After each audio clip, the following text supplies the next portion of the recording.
ஒரு நல்ல பாய் வீட்டு பிரியாணி சாப்பிட்டதுக்கு அப்புறம் பிரெட் அல்வா சாப்பிடலன்னா எப்படிங்க?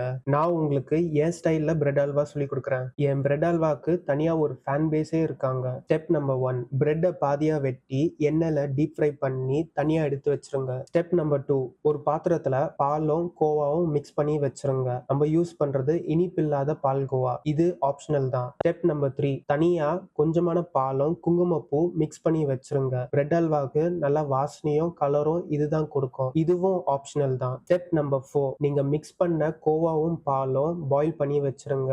பால் பொங்குறதுக்கு முன்னாடி நீங்க கேஸ லோ ஃப்ளேம்ல வச்சுக்கோங்க. ஸ்டெப் நம்பர் 5, நீங்க ஃப்ரை பண்ண பிரெட்ட இந்த பால்ல கொட்டி விட்டுருங்க. இப்போ இந்த பிரெட்டும் பாலும் லோ ஃப்ளேம்லயே நல்லா குக் ஆகட்டும். கரண்டி வச்சு கிண்டாதீங்க. உங்களுக்கு நேரம் போக போக பால் நல்லா சுண்ட ஆரம்பிச்சிடும். இப்போ கரண்டியை வச்சுக்கிட்டு லைட்டா மிக்ஸ் பண்ணுங்க.